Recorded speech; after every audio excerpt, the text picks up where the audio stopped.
ಎಲ್ರಿಗೂ ನಮಸ್ಕಾರ, welcome back to my channel. ಇವತ್ತಿನ ರೆಸಿಪಿ ಕರ್ಬೇವಿನ ರೈಸ್. ತುಂಬ ಸಿಂಪಲ್ಲಾಗಿ ಟೇಸ್ಟಿಯಾಗಿ ಹೇಗೆ ಮಾಡೋದು ಅಂತ ನೋಡೋಣ ಬನ್ನಿ. ಒಂದು ಬಾಣಲಿಗೆ ಎಣ್ಣೆ ಹಾಕಿ ಕಾದ ನಂತರ ಕಡಲೆ ಬೀಜ ಹಾಕಿ ಗೋಲ್ಡನ್ ಕಲರ್ ಬರೋ ತನಕ ರೋಸ್ಟ್ ಮಾಡಿ ಪಕ್ಕಕ್ಕೆ ತೆಗೆದಿಟ್ಕೊಳ್ಳಿ. ನಂತರ ಅದೇ ಬಾಣಲಿಗೆ ಸಾಸಿವೆ, ಜೀರಿಗೆ, ಕಡಲೆಬೇಳೆ, ಉದ್ದಿನಬೇಳೆ ಹಾಕಿ ಫ್ರೈ ಮಾಡ್ಕೋಬೇಕು. ಅದು ಸ್ವಲ್ಪ ಗೋಲ್ಡನ್ ಕಲರ್ ಬಂದಮೇಲೆ ಜಜ್ಜಿರಂಥ ಬೆಳ್ಳುಳ್ಳಿ ಹಾಕಿ ರೋಸ್ಟ್ ಮಾಡ್ಕೋಬೇಕು. ಅದು ಗೋಲ್ಡನ್ ಕಲರ್ ಬರಬೇಕು.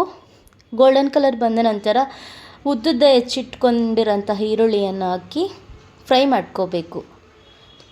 ಈರುಳ್ಳಿ ಸ್ವಲ್ಪ ಬೇಗ ಬೇಯಬೇಕು, ಹಾಗೆ ಟೇಸ್ಟಿಯಾಗಿ ಇರಬೇಕು ಅಂದರೆ ಸ್ವಲ್ಪ ಉಪ್ಪು ಹಾಕಬೇಕು. ಈರುಳ್ಳಿ ಬೇಯಬೇಕಾದ್ರೆ ಆವಾಗ ಟೇಸ್ಟ್ ತುಂಬ ಚೆನ್ನಾಗಿರುತ್ತೆ.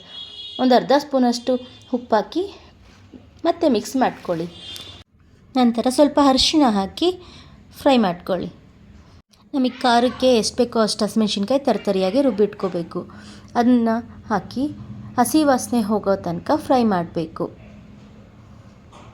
ನಂತರ ಒಂದು ಕಪ್ಪಷ್ಟು ಕರಿಬೇವನ್ನು ತರಿಯಾಗಿ ನೀರು ಹಾಕ್ದೇ ರುಬ್ಬಿಟ್ಕೋಬೇಕು. ಅದನ್ನು ಹಾಕಿ ಹಸಿ ವಾಸನೆ ಹೋಗೋ ತನಕ ಫ್ರೈ ಮಾಡಬೇಕು.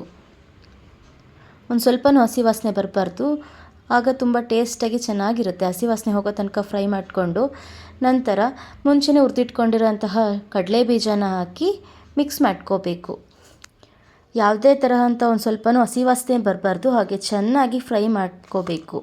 ಫ್ರೈ ಮಾಡಿದ ನಂತರ ಮುಂಚೆನೇ ಮಾಡಿಟ್ಕೊಂಡಿರೋಂತಹ ಅನ್ನನ ಹಾಕಿ ರುಚಿಗೆ ಎಷ್ಟು ಬೇಕೋ ಅಷ್ಟು ಉಪ್ಪು ಹಾಕ್ಕೊಂಡು ಚೆನ್ನಾಗಿ ಮಿಕ್ಸ್ ಮಾಡ್ಕೋಬೇಕು.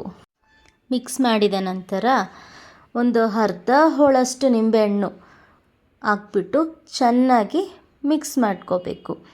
ನಿಂಬೆಹಣ್ಣು ಹಾಕಿದರೆ ಟೇಸ್ಟ್ ಕೂಡ ತುಂಬ ಚೆನ್ನಾಗಿರುತ್ತೆ. ಅರ್ಧ ಹೋಳಷ್ಟಷ್ಟೇ, ಜಾಸ್ತಿ ಬೇಡ. ಚೆನ್ನಾಗಿ ಮಿಕ್ಸ್ ಮಾಡಿದರೆ ರೆಡಿ. ತುಂಬ ಸಿಂಪಲ್ಲಾಗಿ ಮಾಡೋದು, ತುಂಬಾ ರುಚಿಯಾಗಿರುತ್ತೆ. ನೀವು ಕೂಡ ಒಮ್ಮೆ ಟ್ರೈ ಮಾಡಿ ನೋಡಿ, ಹೇಗೆ ಬಂತು ಅಂತ ಕಮೆಂಟ್ ಮಾಡಿ. ಹಾಗೆ ಲೈಕ್ ಮಾಡಿ, ಸಬ್ಸ್ಕ್ರೈಬ್ ಮಾಡಿ. Thank you so much.